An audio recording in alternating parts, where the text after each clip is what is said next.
ఈరోజు ప్రత్యేకమైన రోజు ఉన్నది. ఎంతమందికి తెలుసు? ఓ, చాలా ఫాస్ట్ ఉన్నారు. ఏంటి? Father's day. చాలా ప్రత్యేకమైన రోజు. మన జీవితంలో తండ్రులను గౌరవించడానికి, ప్రేమించడానికి మరియు కృతజ్ఞతతో గుర్తు చేసుకునే రోజు ఇది. మనకు జీవితం ఇచ్చిన తండ్రులను మనల్ని పెంచింది, మనల్ని దారి చూపిన వారు, మనల్ని ప్రేమతో మనకు రక్షణ కలిగించిన వారు, మనల్ని ప్రేమతో ఇంతవరకు నడిపించిన వారు, ఇంకా వారిని గౌరవించవలసిన సమయము ఇది. సో బహుశా నా యొక్క ప్రసంగం తాత్పర్యం మొత్తం మీకు అర్థమై ఉండొచ్చు. ఫాదర్స్ డే గురించి ప్రత్యేకించి మాట్లాడాలని ఆశపడుతున్నాను. చిన్న ప్రార్థన చేసుకొని మనం ముందుకు సాగుతాం. ప్రేమ కలిగిన తండ్రి, పరిశుద్ధుడా, నీకు వందనాలు, స్తోత్రాలు నాయన. ఈ ఉదయకాల సమయంలో దేవా, నీ యొక్క కృపాసనం ఎదురుకు వస్తున్నాము దేవా. మమ్మల్ని జ్ఞాపకం చేసుకోండి నాయన. మరి దేవా, నీ ప్రజలతో మాట్లాడబోతుండగా నాయన నోటికి నోరుగా ఉండండి నాయన. మరి దేవా, మీ యొక్క ఆత్మ సహాయం చేత నాయన దేవా నడిపించమని ప్రార్థిస్తున్నాను దేవా. వీళ్ళకి కావలసిన వాక్యం ద్వారానైనా మీరు మాట్లాడమని ప్రార్థిస్తున్నాను నాయన. ప్రతి విధమైన ఆటంకం యేసుక్రీస్తు నామములో బంధిస్తున్నాను నాయన. ప్రతి దురాత్మ శక్తులను, ప్రతి విధమైన అల్లరిని, ఆటంకాలను యేసు నామములో బంధిస్తూ సమస్తాన్ని మీ చేతులకు అప్పగిస్తూ యేసుక్రీస్తు నామములో ప్రార్థన వేడుకుంటున్నాము తండ్రి. ఆమేన్, ఆమేన్. సో ముందుగా తండ్రులైన మీ అందరికీ ఫాదర్స్ డే శుభాలు తెలియజేస్తున్నాను. యానీ గ్యాడెన్స్ అనే ఒక ఆస్ట్రేలియన్ ఫోటోగ్రఫీ, ఈమె ఒక మాట అన్నది. ఈమె ఒక కవయిత్రి, ఈమె ఒక రచయిత, ఈమె మంచి ఫోటోగ్రాఫర్.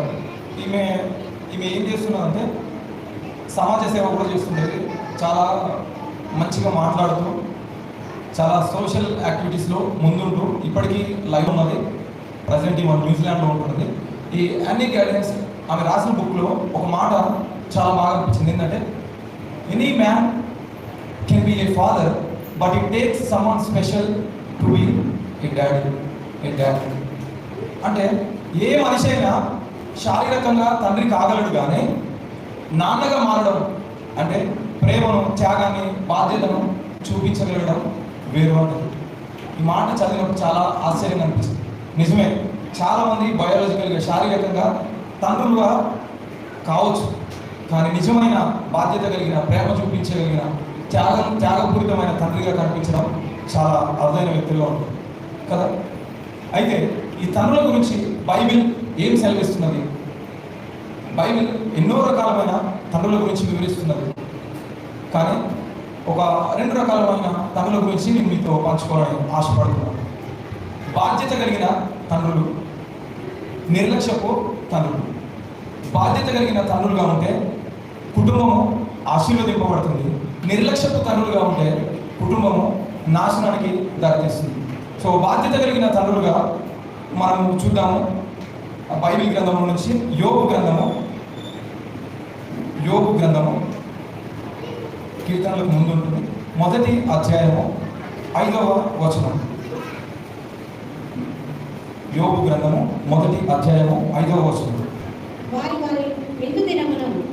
వారి విందు దినములు పూర్తి కాగా యోబు తన కుమారులు పాపము చేసి తమ హృదయములలో దేవుని దూషించిరేమో అని వారిని పిలువనంపించి వారిని పవిత్రపరిచి అరుణోదయమున లేచి వారిలో ఒక్కొక్కరి నిమిత్తమై దహన బలి అర్పించుచు వచ్చెను. యోబు నిత్యము అలాగ చేయుచున్నాడు. ఎట్లా చేస్తున్నాడంట? నిత్యము చేస్తున్నాడట. ఈ యొక్క తండ్రి గురించి కనుక చూస్తే ఆత్మీయ స్థితిని కట్టే తండ్రిగా మనం చూస్తున్నాం.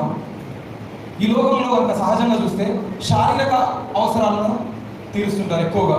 శారీరక అవసరాలు, ఫర్ ఎగ్జాంపుల్ చూస్తే పిల్లలు అడిగిందలా, డాడీ నాకు డ్రెస్ కావాలంటే డ్రెస్ కొనిస్తాం, డాడీ నాకు బుక్ కావాలంటే బుక్ కొనిస్తాం, పెన్ను కావాలంటే పెన్ను కొనిస్తాం. ఇంకా కొంచెం చూస్తే డాడీ నాకు బైక్ కావాలంటే బైక్ కొనిస్తాం, ఫోన్ కావాలంటే ఫోన్ కొనిస్తాం.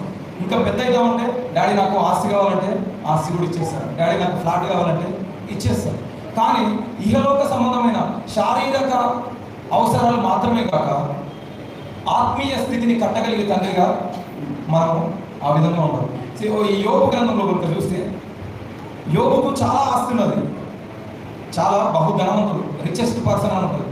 చాలా ఆస్తి కలిగి ఉన్నాడు, గొర్రెలను, ఎడ్లను, లెక్క చాలా ఉన్నాడు. అయితే ఇక్కడ చూస్తే వాళ్ళు ఎవరు పిలిపిస్తున్నారంట? తమ కుమారులు పాపము చేసి తమ హృదయంలో దేవుని దూషించలేమో అని ఎవరు పిలిపిస్తున్నారు? తండ్రి పిలిపిస్తున్నాడా? తండ్రి పిలిపిస్తున్నారా?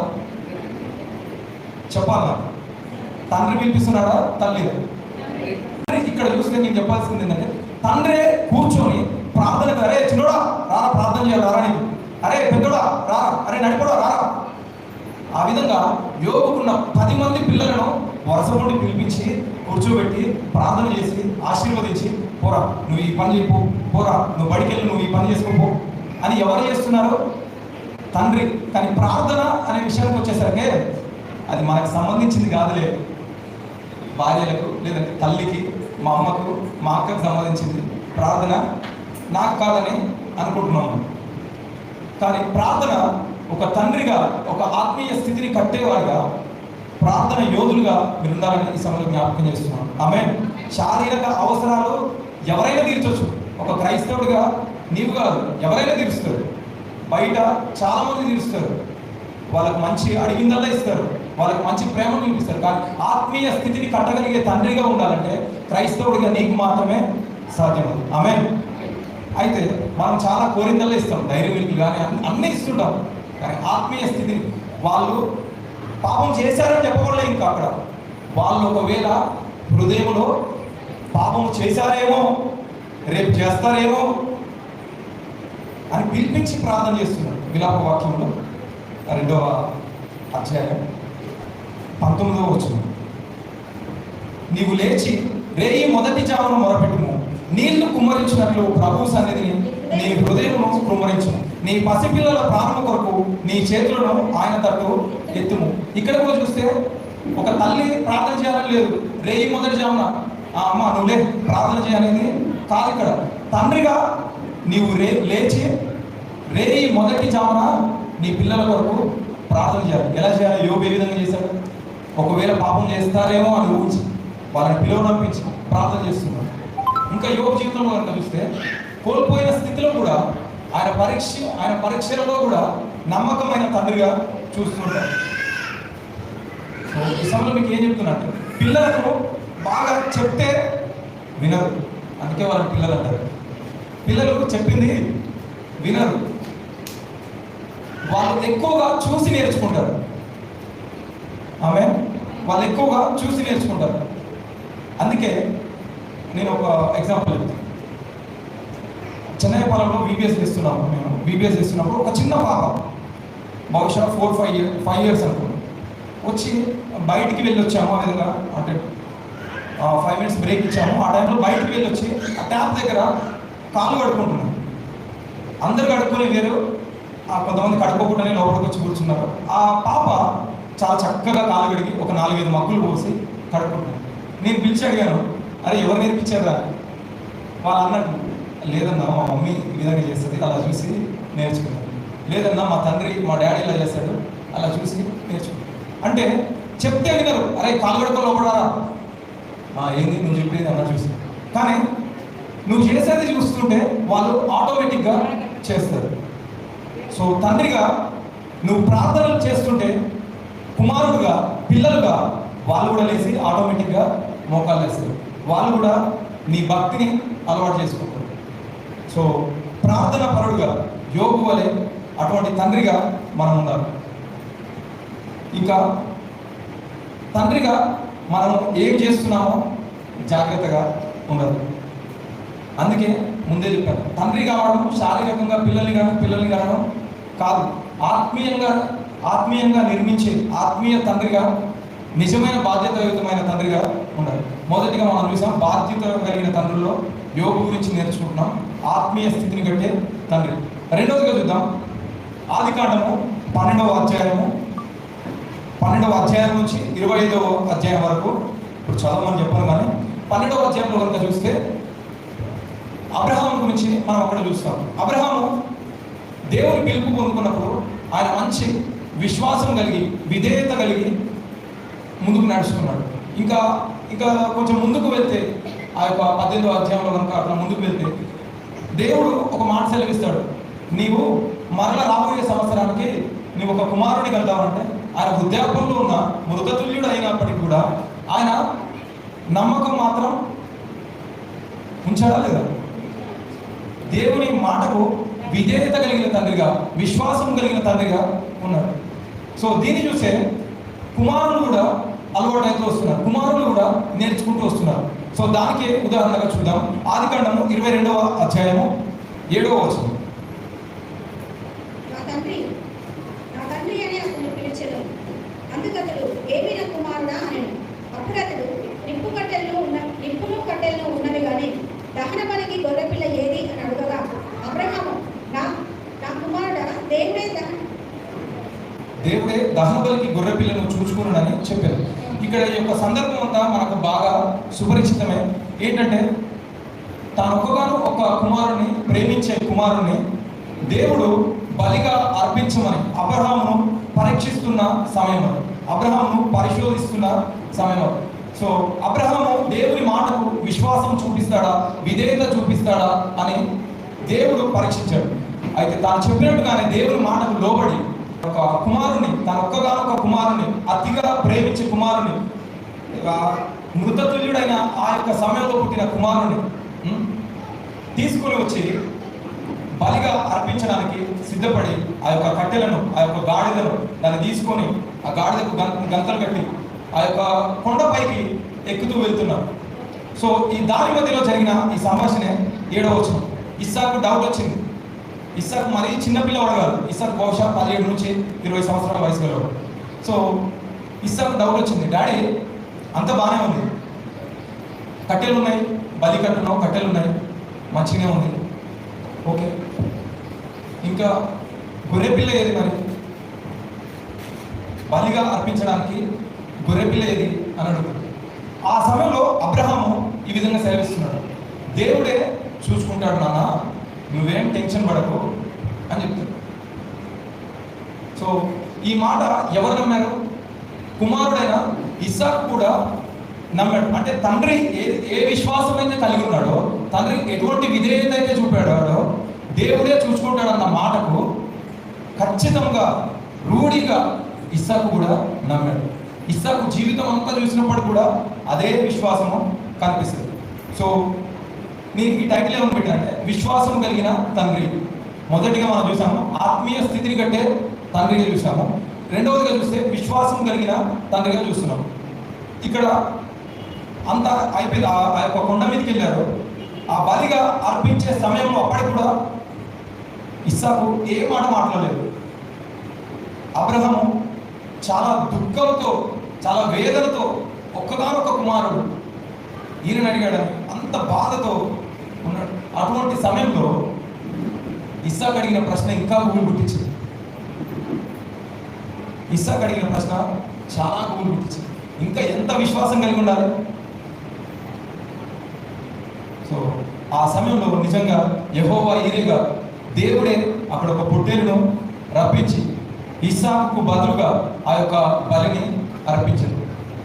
సో ఇస్సాకుకు అదే విశ్వాసం ఉన్నాడు కాబట్టి ఆ బలిగా తాను అర్పించబడక ముందే ఆయన తప్పించబడ్డాడు. ఆమేన్. ఒకవేళ ఇస్సాకుకి ఆ విశ్వాసం లేకపోతే చూద్దాం ఒకసారి.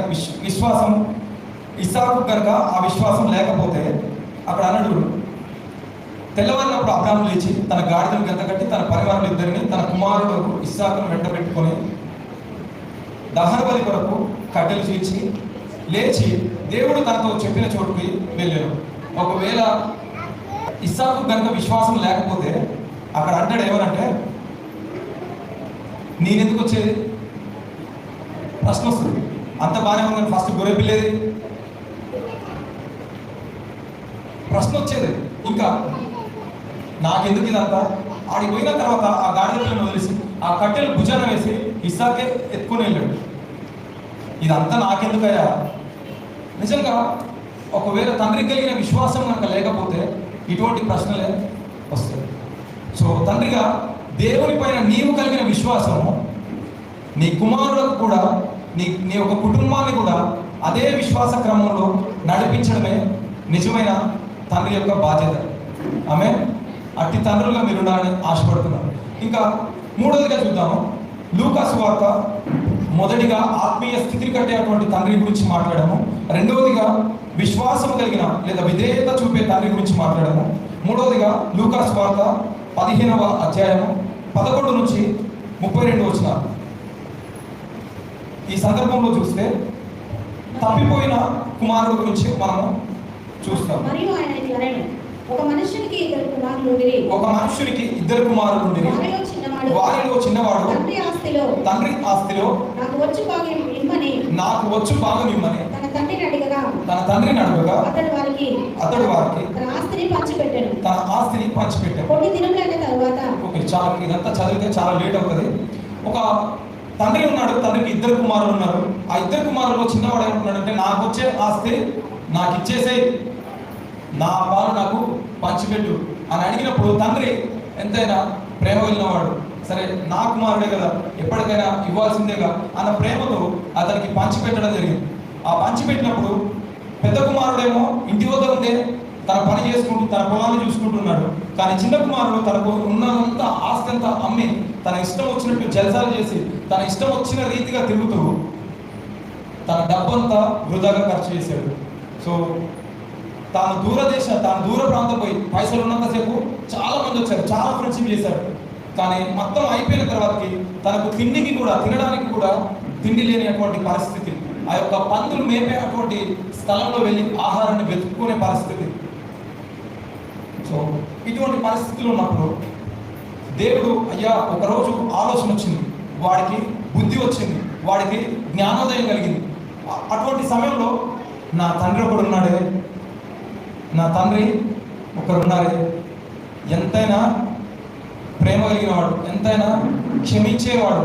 నేను ఒకవేళ రిక్వెస్ట్ చేసి అయ్యా నేను చేసింది తప్పే అని చెప్పి నేను అక్కడికి పోయి నా తండ్రిని నేను ఒకవేళ అడిగితే ఆయన నన్ను క్షమించి ఆయన పని వారిలో ఒకరిగానైనా పెట్టుకుంటాడేమో అన్న ఆలోచనతో ముందుకు సాగాడు.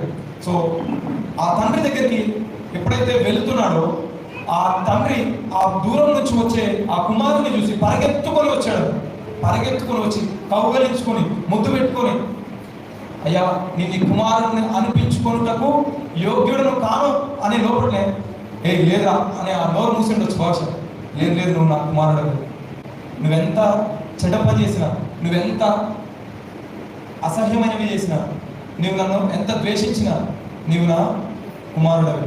ఢిల్లీకి రాజైనా తల్లికి కొడుకి.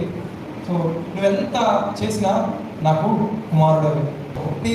ఈ విషయం ఏం చెప్తున్నానంటే, క్షమించే తండ్రి గురించి మనం ఇక్కడ చూస్తున్నాం. క్షమించే తండ్రి. పిల్లలు అన్నాక చాలా తప్పులు చేస్తుంటారు, పిల్లలు అన్నాక చాలా అల్లరి పనులు చేస్తుంటారు, పిల్లలు అన్నాక యవనస్తులు అన్నాక కొన్నిసార్లు తప్పుద్రోవలో వెళ్తుంటారు. వాళ్ళకి ఎప్పుడైతే బుద్ధి వచ్చి, వాళ్ళకి ఎప్పుడైతే నిజమే నేను చేసింది తప్పు, నా తండ్రికి విరోధంగా నేను చేయకూడదు అని ఎప్పుడైతే వాళ్ళు గ్రహించి తండ్రి యొద్దకు వచ్చారో వాళ్ళని చిరునవ్వుతో స్వాగతించే తండ్రిగా ఉండాలి, వాళ్ళని క్షమించే తండ్రిగా ఉండాలి. కానీ ఈ లోకంలో చూస్తే చాలా వరకు నువ్వు నన్ను ఆస్తి అడిగినావా, పోరపో, నీ సావు నువ్వు ఏమంటావు, నీ సావు నువ్వు సావు, భలే వచ్చినాయవరా మన అన్నలు, అక్కలు, బంధువులు, ఇరుగు పొరుగు. సో ఈ విధంగా ఉంటుంది. ఒకవేళ తండ్రిగా మనం కఠినంగా, ఇహలోక తండ్రిగా మనం కఠినంగా ఉంటే వాడు ఇంకా నీకు దూరంగానే ఉంటాడు, వాడు ఇంకా పాపంలోనే జలసాలు చేస్తుంటాడు, వాడు ఇంకా బహుశా నీకు లేకుండా అయిపోతుంది. ఈ యొక్క ఫాదర్స్ డే రోజు మీకు తెలియజేసిన ఏంటంటే, కుమారులుగా వాళ్ళు చేసిన తప్పిదాలను గ్రహించినప్పుడు మీరు వారిని క్షమించే తండ్రిగా ఉండాలని ప్రేమపూర్వకంగా మనవి చేస్తున్నాము. పిల్లలు పశ్చాత్తాపంతో క్షమించమని వచ్చినప్పుడు తృణీకరించకుండా ప్రేమను చూపిస్తూ వాళ్ళ కొరకు మార్గము తెరిచి ఉంచే తండ్రిగా మనం ఉందాం.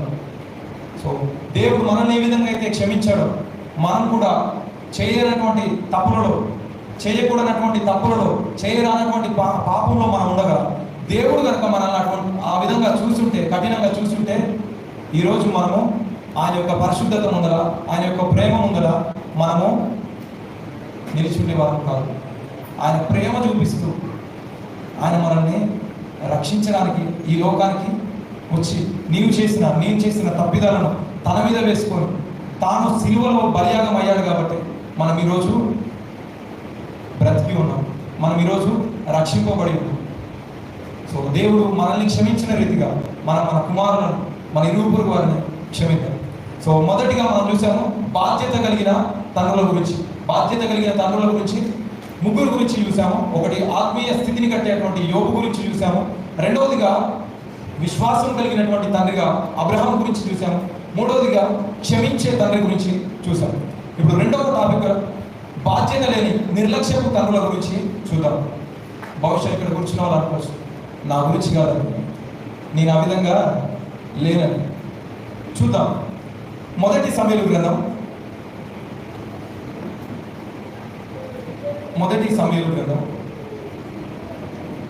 2వ అధ్యాయం. మొదటి సమూయేలు గ్రంథం 2వ అధ్యాయం 12 నుంచి కొన్ని వచ్చాయి. ఏలీ కుమారులు యెహోవాను ఎరుగని వారై మిక్కిలి దుర్మార్గులై ఉండిరి. జనుల విషయమై యాజకులు చేయించు వచ్చిన పని ఏమనగా ఎవడైనా బలి పశువును వధించిన మీదట మాంసము ఉడుకుచుండగా యాజకుని వారు 3 ముళ్ళు గల కొంకిని తీసుకొని వచ్చి బొరుసులో గాని తపేలలో గాని బోనలో గాని కుండలో గాని అది గుచ్చినప్పుడు ఆ కొంకి చేత బయటకు వచ్చినదంతయు యాజకుడు తన కొరకు తీసుకొని షిలోహుకు వచ్చు ఇశ్రాయేలందరికీ వీరు ఇలాగు చేయించు వచ్చి ఇది చాలా థ్యాంక్ యూ. ఇక్కడ చూస్తే ఏలీ అనే ఒక తండ్రి గురించి చూస్తున్నాం. ఏలీకి 2 కుమారులు. ఏలీ యొక్క వృత్తి యాజకుడు. ఏలీ హొఫ్ని ఫినెహాసు అనే 2 కుమారులను కలిగి ఉన్నాడు. ఈ యొక్క షిలోహు మందిరంలో, ఆ యొక్క ప్రార్థనా స్థలంలో ఈయన ఒక యాజకుడుగా పనిచేస్తున్నాడు. అటువంటి ఆ సమయంలో ఏలీ కుమారులు ఏ విధంగా ఉండాలి? తండ్రికి సహాయం చేసేవారిగా, తండ్రికి మంచి పేరు తెచ్చే బిడ్డలుగా, తండ్రిని గౌరవపరిచే విధంగా, తండ్రిని సన్మానించే విధంగా ఉండాలి. కానీ దీనికి పూర్తిగా వ్యతిరేకంగా కనిపిస్తున్నారు మనకు. వాళ్ళు దుర్మార్గులై ఉన్నారంట. కానీ ఏలి మాత్రం మందిరంలో యాజకత్వం జరిగిస్తున్నాడు. వాళ్ళ పిల్లలు పాపాలను చేస్తున్నప్పుడు, పిల్లలు తప్పులను చేస్తున్నప్పుడు, పిల్లలు పొరపాట్లు చేస్తున్నప్పుడు సరిదిద్దకుండా, క్రమపరచకుండా, నిర్లక్ష్యంగా ఉండకూడదు. ఇక్కడ చూస్తే నిర్లక్ష్యపు తండ్రి గురించి చూస్తున్నాం.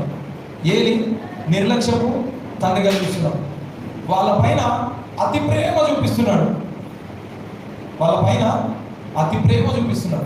మనం కూడా పిల్లల పైన అతి ప్రేమ చూపిస్తాం. ఈ యొక్క అతి ప్రేమ పాపానికి దారితీస్తుంది. ఈ యొక్క అతి ప్రేమ క్రమశిక్షణ పరచకుండా దారి చూస్తుంది.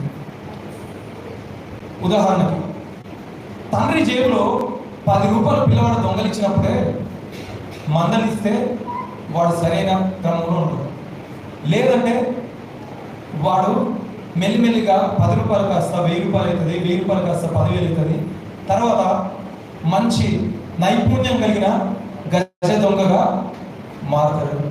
సో చివరికి జీవితకాల శిక్ష అనుభవించే వ్యక్తిగా కూడా మారవచ్చు. సో మరణ శిక్ష కూడా పొందే అవకాశం. చేయవలసింది ఎప్పుడు? 10 రూపాయలు తీసుకున్నప్పుడే అరే నాన్న తీసుకోకూడదురా అని చెప్పి ఉంటే మంచిగా. అది క్రమశిక్షణ పరిచే టైంలో క్రమశిక్షణ పరచకపోతే దుర్మార్గులుగా కుటుంబాన్ని చూడవలసి వస్తుంది. ఏలీ కుమారుడు హొఫ్ని ఫినెహాసు విషయంలో మనం అదే చూస్తున్నాం. వాళ్ళని కనుక శిక్షించకపోతే, ఏలీ చాలా మౌనంగా ఉన్నాడు. వాళ్ళు మా తండ్రి ఈ చిన్నదే కాబట్టి ఏమనలేదని వాళ్ళు ఇంకా చేస్తూ వచ్చారు. ఒక మాట చదువుదాం, 22వ వచనం చూద్దాం. ఏలీ బహువృద్ధుడాయను. ఇశ్రాయేలీయులకు తన కుమారులు చేసిన కార్యములన్నీ ఇశ్రాయేలీయులకు తన కుమారులు చేసిన కార్యములన్నీ వారు ప్రత్యక్షపు గుడారం యొక్క ద్వారము దగ్గరకు సేవ చేయుటకు వచ్చిన స్త్రీలలో శయనించుటయో మాట శయనించుట అన్న మాట చెవినపడగా వారిని పిలిచి ఇట్లా నేను ఈ జనుల ముందర థ్యాంక్ యూ. ఇక్కడ చూద్దాం ఏలి యొక్క విషయం కనుక చూస్తే ఆ యొక్క ఏలి కుమారుడు మందిరపు దగ్గరకు వచ్చే సేవ పరిచర్య చేసే ఆ యొక్క అమ్మాయిల ఆ యొక్క స్త్రీల విషయానికి వస్తే సంఘాన్ని నడిపించడానికి సంసిద్ధులుగా కావలసిన వాళ్ళే, సంఘంలో యోధులుగా ఉండవలసిన వాళ్ళే, ఒక బాధ్యత కలిగిన కుమారులుగా ఉండవలసిన వాళ్ళే వాళ్ళు లైంగికంగా వేధించి వాళ్ళని పాడు చేయాలని ఆశ కలిగినారు. సో ఇంతవరకు ఎందుకు వచ్చిందంటే తండ్రి నిర్లక్ష్యంగా ఉన్నాడు, తండ్రి మౌనంగా ఉన్నాడు. ముందే ఆ యొక్క దేవుని మందిరానికి కావాల్సిన ఆ యొక్క దహన బలికి అర్పించే విషయంలోనే ఆయన ఆపి ఉంటే ఇక్కడి వరకు జరిగి ఉండేది కాదు. ముందే దేవునికి క్రొవ్వినది అర్పించిన తర్వాత యాజకుడు తీసుకునవలసింది, కానీ దేవునికి తర్వాత దేవుని యొక్క బలినే నిర్లక్ష్యం చేసి దేవుణ్ణే తృణీకరించి వాళ్ళు పచ్చి మాంసం మాకు యాజకత్వానికి కావాల్సినది మాకు ఇవ్వాల్సింది ఇవ్వు అని చెప్పి దుర్మార్గంగా బలవంతంగా వాళ్ళు చేస్తున్నటువంటి క్రమాన్ని తండ్రిగా శిక్షించని క్రమంలో కుమారులు అంతకంతకు దుర్మార్గులుగా ప్రవర్తిస్తూ. సో దీనికి తత్ఫలితమే దేవుడు ఆ యొక్క కుటుంబాన్ని నాశనంగా మనము చూస్తుంటాం. అక్కడ 2వ అధ్యాయంలో 29వ వచనం చూస్తే, నా నివాస స్థలమునకు నేను నిర్ణయించిన బలి నైవేద్యములను మీరు ఎలా తృణీకరించినారు? దేవుడు మాట్లాడుతున్నమాట. నా మందిరానికి రావాల్సిన దాన్ని మీరు ఎలా తృణీకరించారు? ఇక్కడ చూడండి, వాస్తవానికి తండ్రి తీసుకొని వచ్చాడా? అందరు ఇక్కడే ఉన్నారా? వాస్తవానికి తండ్రి ఆ కొక్కేలను వేసి తీసుకొని వచ్చాడు ఆ మాంసాన్ని? లేదు కదా.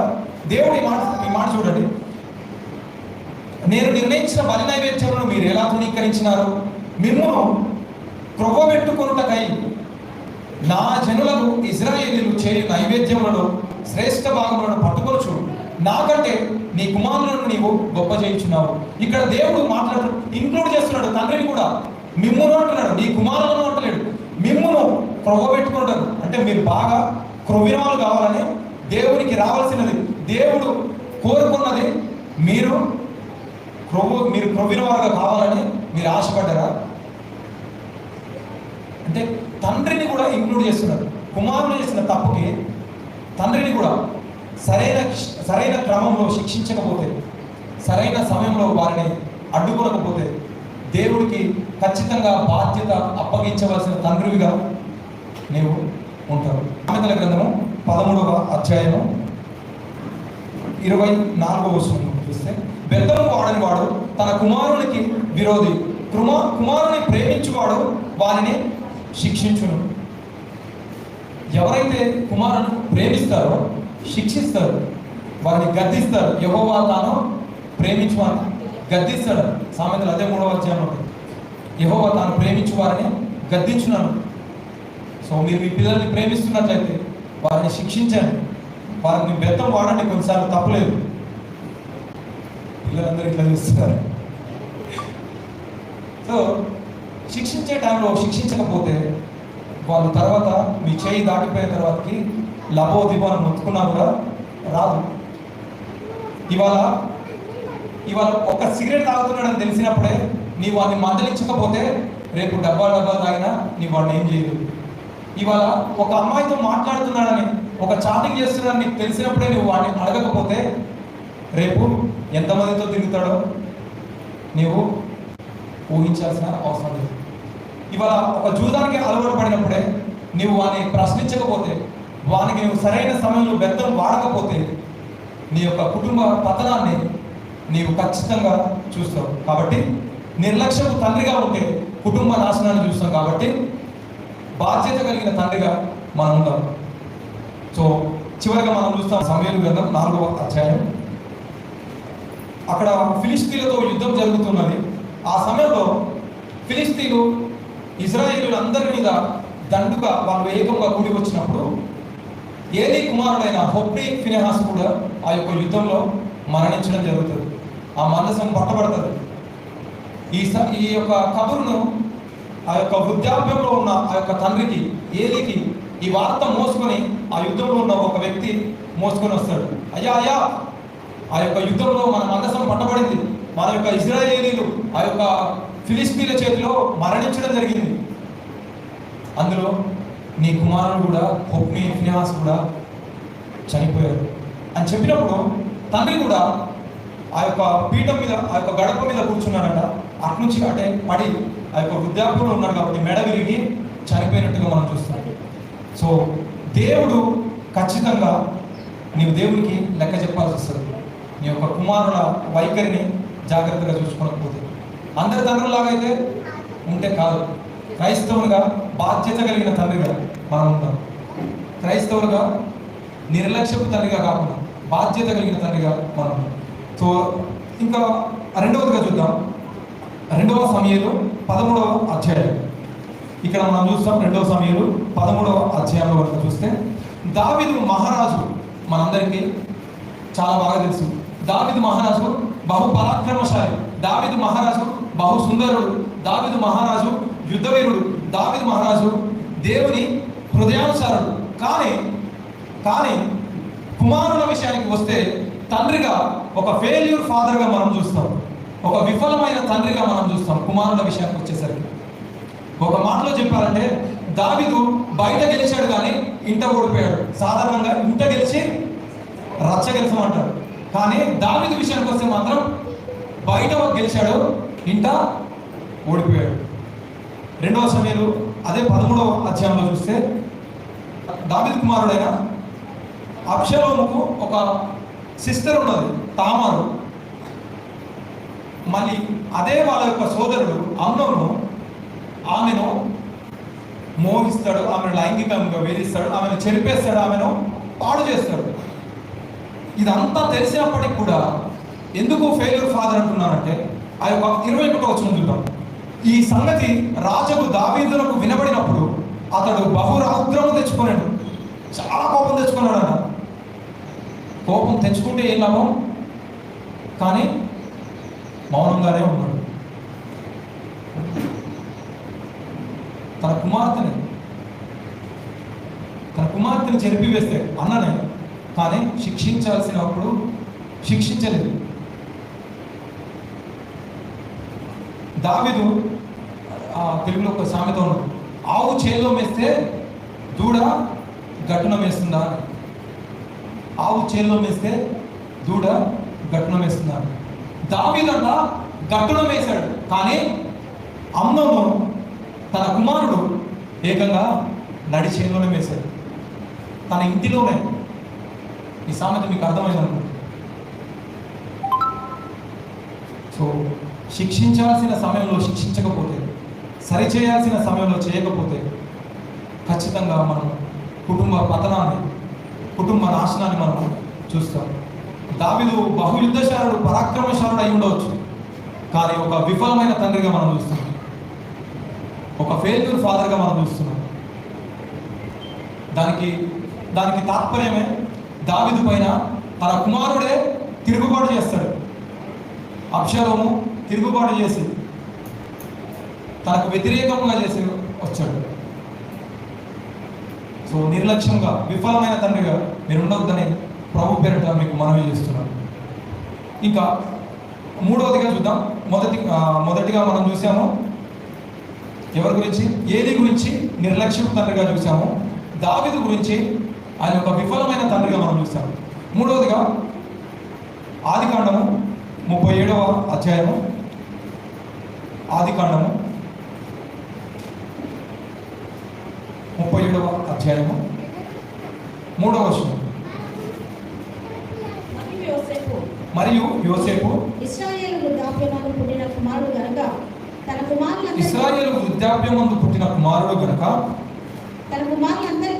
తన కుమారులందరికంటే ఎక్కువగా అతన్ని ప్రేమించి అతని కొరకు విచిత్రమైన నిలువుటంగి అతని కొరకు విచిత్రమైన నిలువుటంగి పుట్టించెను. పుట్టించాను. అతని సహోదరులు తమ తండ్రి అతనిని.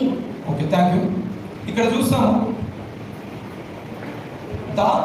ఈ యొక్క యాకోబు తన పిల్లల విషయాలకు వచ్చేసరికి యోసేపును ఒక విధంగా చూస్తున్నాడు, మిగతా కుమారులను ఒక విధంగా చూస్తున్నాడు. బహుశా ఇది మన కుటుంబాల్లో కూడా మనం చూస్తున్నాం. చిన్నవాడిని ఒక విధంగా చూస్తాము, పెద్దవాడిని ఒక విధంగా చూస్తాం. చిన్నదానిని ఒకలాగా చూస్తాం, పెద్దదానిని ఒకలాగా చూస్తాం. వాడికి భోజనం పెట్టే విషయంలో కానీ, వాడికి బట్టలు ఇచ్చే విషయంలో కానీ, వాడికి చదువు ఇచ్చే విషయంలో కానీ, వాడికి బైబిల్ ఇచ్చే విషయంలో కానీ, ప్రతి విషయంలో తారతమ్యాన్ని మనము చూపిస్తూ ఉంటాం. ఇక్కడ యోసేపును ఎక్కువగా ప్రేమించాడు, ఇతరులను నిర్లక్ష్యం చేశాడు. నిజమే కదా, మన కుటుంబాల్లో కూడా ఇటువంటివి చూస్తున్నారు. తండ్రులుగా బిడ్డల పైన సమానమైన ప్రేమను చూపించారు. పక్షపాతం లేని వారిగా మనము ఉండాలి. ఈ యొక్క పక్షపాతం వలనే కింది వచనాలలో చూస్తాం, వాళ్ళ అన్నలు అమ్మివేయాల్సి వచ్చింది యోసేపు. ఈ యొక్క నిర్లక్ష్యం వలన కుటుంబంలో ఎటువంటి జరుగుతాయి చూడండి. సో తల్లిగా, తండ్రిగా కుమారుని చిన్నోడిని ఏ విధంగా ప్రేమిస్తామో పెద్దోడిని అదే విధంగా, ఇంకా ఎంతమంది ఉంటే అంతమంది, అందరినీ ఒకే రీతిగా ప్రేమించే తండ్రిగా మనం ఉండాలని మీకు ప్రేమపూర్వకంగా మనవి చేస్తున్నాను. మరి ఈ యాకోబుకి ఇదంతా ఎక్కడి నుంచి వచ్చింది? ఇది కూడా చూస్తూనే నేర్చుకున్నాడు. అదే ఆదికాండంలో 27వ అధ్యాయంలో యాకోబు తండ్రి ఎవరు? ఇస్సాకు నేను మిమ్మల్ని ఆశీర్వదిస్తాను, నాకు మంచి రుచికరమైన భోజన పదార్థాలు ఇవ్వమని చెప్పినప్పుడు తల్లి అంట ఒక చెవిటి పడేసింది. ఎందుకు? నా చిన్న కుమారుడు ఎక్కువగా ఆశీర్వదింపబడాలి, నా చిన్న కుమారునికే ఎక్కువ దీవెనలు రావాలి, నా చిన్న కుమారునికే. అరే మరి పెద్దోడు నీవాడు కదా, పెద్దోడు కూడా నీవాడే కదా, ఏశావు కూడా నీవాడే కదా, ఏశావు కూడా నీ కడుపులో పుట్టినాడే కదా. ఒక దగ్గర VBS పెట్టినప్పుడు VBSలో ఫీడ్బ్యాక్లో కొన్ని మేము తీసుకుంటాం. ఆ VBSలో నన్ను చూసినట్టు మా అక్కను చూసినట్టు నన్ను మా మమ్మీ, మా డాడీ, మా తండ్రి నన్ను చూడడు. సో నాకు ఇది చాలా బాధ అనిపిస్తుంది అన్న. నాకు కొన్నిసార్లు చచ్చిపోదామన్న పరిస్థితులు అనిపించింది అని రాశాను. చిన్న పాప చూడండి, మీరు చేసే నిర్లక్ష్యం పిల్లల పైన ఏ విధంగా ప్రభావం చూపుతుంది. మాకు కూడా అప్పటిదాకా తెలియదు. మేము ఫీడ్బ్యాక్లు ఏదైతే చదువుతున్నామో అప్పుడు తెలిసింది, అరే ఈ విధంగా కూడా పిల్లలు ఆలోచిస్తారు. సో పిల్లలని ఆ వెంట అన్న నేను నల్లగా ఉంటానన్నా అందుకే నన్ను ఒకలాగా చూస్తుంది, తెల్లగా ఉంటాను మా అక్కను ఒకలాగా చూస్తుంది. సో బహుశా మీరు కూడా ఈ విధంగా చూస్తుండొచ్చు మీ పిల్లలని. వాడు మంచిగా చదువుతాడు, దీనికి చదివే రాదు, మొద్దు ఇది, వాడిని ఒక విధంగా వీని ఒక విధంగా చూస్తుండొచ్చు. సో పిల్లల పైన అది చాలా ప్రభావం చూపుతుంది. కాబట్టి పక్షపాతం లేని తండ్రిగా మనం ఉండాలి. ఒకవేళ ఆ విధంగా ఉంటే, పక్షపాతం కలిగి చిన్నవాడిని ఒకదానిగా పెద్దదాన్ని ఒకదానిగా ఆ విధంగా చూస్తూ కనుక మనం ఉంటే దాని యొక్క రిజల్ట్ అనేది మనము చూస్తూనే ఉంటాం. సో మనము రెండు విషయాలు మనము చూస్తూ వచ్చాము. బాధ్యత కలిగిన తండ్రులుగా, బాధ్యత లేని తండ్రుల గురించి వింటూ వచ్చాము. మనము ఏ గుంపులో ఉన్నాం ఒకసారి ఆలోచన చేద్దాం. బాధ్యత కలిగిన తండ్రిగా, తల్లిగా, లేదంటే బాధ్యత లేని నిర్లక్ష్యపు తండ్రులుగా మనం ఉన్నాము. ఇంకా మనలో ఏమైనా సరి చేసుకునే ఉన్నావా ఒకసారి ఆలోచన చేద్దాం. శారీరకంగా ముందే అందుకే ఈ యొక్క ఉదాహరణ చెప్పాను. శారీరకంగా తండ్రిగా మాత్రమే ఉంటే సరిపోదు. ఒకవేళ శారీరకంగా తండ్రిగా మాత్రమే ఉన్నామేమో, నిజమైన నాన్నగా, నిజమైన తండ్రిగా మనల్ని మనం సరి చేసుకున్నాం. అబ్రహాం గురించి చూస్తూ వచ్చాం, ఆయన విశ్వాసం కలిగిన తండ్రిగా ఉంచారు. యోబు గురించి చూస్తూ వచ్చాం, ఆయన ప్రార్థన కలిగిన ఆత్మీయ స్థితిని కట్టే తండ్రిగా చూస్తూ, క్షమించే తండ్రిగా మాట్లాడుతూ. సో మనం ఇట్టి విధంగా మనం ఉన్నాం. నిర్లక్ష్య తండ్రుల గురించి చూస్తూ వచ్చాం. ఒకవేళ సరైన సమయంలో కుమారులను శిక్షించట్లేదేమో, సరైన సమయంలో వారిని నడిపించట్లేదేమో, మార్గనిర్దేశకం చేయట్లేదేమో. సార్ ఆలోచన. కీర్తనల గ్రంథము 10వ అధ్యాయం 4వ వచనం, 14వ వచనం. సారీ, నీవు దీనిని చూచి ఉన్నావు కదా, వారికి ప్రతీకారం చేయుటకై నీవు చేటును పగను కనిపెట్టి చూస్తున్నావు. నిరాధారులు తమను నీకు అప్పగించుకొందురు. తండ్రి లేని వారికి నీవే సహాయుడవై ఉన్నావు. ఆమేన్, ఆమేన్. మరి తండ్రుల గురించి మాట్లాడుతున్నావు, తండ్రి లేని మా గురించి ఏందన్నట్టు చాలా మంది బాధలో వాళ్ళ తండ్రుల గుర్తొచ్చి బహుశా ఉండొచ్చు. తండ్రి లేని వారికి ఆయన సహాయకుడుగా ఉన్నాడు. దేవుడే ఆయన సహాయకుడిగా ఉన్నాడు. 68వ కీర్తన 4వ వచనంలో ఉంటుంది. 68వ కీర్తన 4వ వచనంలో ఈ విధంగా ఉంటుంది.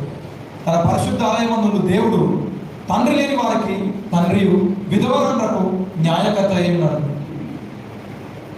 సో తండ్రి లేడని, ఇహలోక పరంగా తండ్రి లేడని దుఃఖంలో ఉండవచ్చు, తండ్రిని కోల్పోయారనే బాధ ఉండవచ్చు. సో దేవుడు ఈ మధ్యాహ్న కాల సమయంలో మాట్లాడుతున్న మాట ఏంటంటే, ఆయన తండ్రి లేని వారికి తండ్రి అయి ఉన్నాడు. ఆయన తండ్రి లేని వారికి సహాయకుడు ఉన్నాడు. ఆయన న్యాయకర్త అయి ఉన్నాడు. దేవుడు లోకమును ఎంతో ప్రేమించి తాను ఒక్కగానొక్క కుమారుణ్ణి అర్పించుటకు ఆయన వెనుదీయలేదు. దేవుడు లోకమును ఎంతో ప్రేమించిన కాగా ఆయన తన అద్వితీయ కుమారుడుగా పుట్టిన వారిని విశ్వాసం ఉంచు ప్రతివాడు నశింపక నిత్య జీవం పొందినట్లు ఆయనను అనుగ్రహించారు. తను ఎందరైతే అంగీకరిస్తారో వాళ్ళు కుమారుడుగా, వాళ్ళు అబ్బా తండ్రి అని మొరపెట్టుకునే భాగ్యాన్ని కల్పించారు. సో ఈ సమయంలో తండ్రి లేడని, తండ్రిని కోల్పోయామని దుఃఖంలో ఉంటున్న వారికి దేవుడు ఈ మధ్యాహ్న సమయంలో మాట్లాడుతున్నాడు. ఆయనే తండ్రి అయి ఉన్నాడు. నా పరమ తండ్రి మిమ్మల్ని ఓదార్చును గాక, నా పరమ తండ్రి మిమ్మల్ని ఆదరించును గాక, నా పరమ తండ్రి మిమ్మల్ని ధైర్యపరచును గాక, నా పరమ తండ్రి నీకు సహాయకుడుగా ఉండును గాక, నా పరమ తండ్రి నీకు న్యాయకర్తగా ఉండును గాక, నా పరమ తండ్రి నీకు తండ్రిగా ఉండి నిన్ను నడిపించి, నిన్ను ఓదార్చి, నిన్ను సంసిద్ధపరచును గాక. ఆమేన్, ఆమేన్. తండ్రులుగా మనం కలిగి ఉండవలసినటువంటి బాధ్యతను మనం కలిగి ఉన్నాం. ఒకవేళ సరి చేసుకోవలసినవి ఏవైనా ఉంటాయి, సరి చేసుకున్నాం. చిన్న ప్రార్థన చేసుకున్నాం.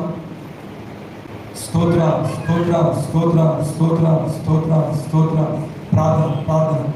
నిజమేనా? తండ్రులుగా మేము సరైన బాధ్యతగా లేనిటువంటి వారంగా ఉంటున్నాము. కొన్నిసార్లు మేము సరైన తండ్రిగా ఉండట్లేదు నాయన. మేము సరైన విశ్వాసం కలిగి ప్రార్థనా పరంగా ఉంది నాయన. మేము కుటుంబాన్ని కట్టే తండ్రిగా, కుటుంబాన్ని నిలబెట్టే తండ్రిగా మేము ఉండాలని మాతో మాట్లాడుకోవచ్చు. పిల్లల పట్ల, కుటుంబం పట్ల తండ్రిగా బాధ్యత ఏ విధంగా వ్యవహరించాలో మాట్లాడుతూ వచ్చాం. నీకు వందనాలు తండ్రి. నిజమే, నిర్లక్ష్యపు తండ్రిగా ఉంటే భవిష్యత్తులో ఆ యొక్క కుటుంబ పతనాన్ని చూస్తామని మీ యొక్క లేఖన భాగం ద్వారా మాట్లాడుతూ వచ్చారు తండ్రి. నీకు స్తోత్రాలు. అటు విధంగా ఉంటే నన్ను క్షమించండి నాయన. నిజమైన తండ్రిగా, ఈ యొక్క శారీరకంగా తండ్రులుగా ఎంతో మంది ఉండవచ్చు, కానీ నిజమైన తండ్రిగా, నిజమైన నాన్నగా నేను ఉండాలని ఆశపడుతున్నాను. నిజమైన తండ్రిగా, బాధ్యతగా నేను ఉండాలని ఇష్టపడుతున్నాను. ఒకవేళ కుమారులను శిక్షించే సమయంలో శిక్షించకపోతే వాళ్ళ కుటుంబ నాశనానికి, సంఘానికి, సమాజానికి దుర్మార్గులుగా ఉంటారేమో. ఏది సరైన సమయంలో శిక్షిస్తే వాళ్ళు అంతకంతకు దుర్మార్గులుగా కాకుందురేమో. నిజమే దేవా, ఈరోజు నా కుమారులను ప్రేమ చూపిస్తూ, అతి గార్వాము చేస్తూ వాళ్ళ ఇష్టానురీతిగా వదిలిపెడుతున్నానేమో. సరైన రీతిగా, సరైన తండ్రిగా, బాధ్యత వహించే తండ్రిగా నన్ను సిద్ధపరిచి, అటు రీతిగా కుటుంబాన్ని కట్టుకునే తండ్రిగా నన్ను సిద్ధపరచమని, అటు తల్లిగా, తండ్రిగా నన్ను ఉంచమని ప్రార్థిస్తున్నాం తండ్రి. ఆయన నీకు స్తోత్రాలు. ఎవరైతే దేవా అతి తీర్మానం ఉన్నారో వారందరినీ దేవా మీరు దీవించి ఆశీర్వదించమని ప్రార్థిస్తున్నారు. ఇదే సమయంలో దేవా ఎవరైతే తండ్రిని కోల్పోయి ఉన్నారు, ఎవరైతే నాయన యెహోవాకు తండ్రిని కోల్పోయి ఉన్నారు, ఆయన దుఃఖంలో ఉన్నారు, బాధలో ఉన్నారు, వారిని మీరు ఓదార్చండి తండ్రి. నీకు స్తోత్రాలు. వారిని మీరు ధైర్యపరచమని ప్రార్థిస్తున్నాం. వారిని మీరు సహాయకుడుగా ఉండి నడిపించమని ప్రార్థిస్తున్నాం. మమ్మల్ని క్షమించే తండ్రిగా, మీరు మమ్మల్ని ప్రేమించే తండ్రిగా, మీరు మా పరమ తండ్రిగా ఉన్నందుకు మీకు వందనాలు, స్తోత్రాలు చెల్లిస్తాం. మీకు కృతజ్ఞతలు, స్తోత్రాలు చెల్లిస్తాం. మీకు ప్రార్థన యేసు క్రీస్తు నామములో అడిగి వేడుకుంటున్నాం తండ్రి. ఆమేన్. Thank you. ఈ యొక్క అవకాశాన్ని ఇచ్చిన దైవ సేవకులు పీటన గారికి నా యొక్క ప్రత్యేకమైన వందనాలు చెల్లిస్తున్నాను. ఇంతవరకు ఓపికతో ఉన్న మీ అందరికీ నా యొక్క ప్రత్యేకమైన వందనాలు చెల్లిస్తూ నా యొక్క ఈ మాటలను ముగిస్తున్నాను. Thank you.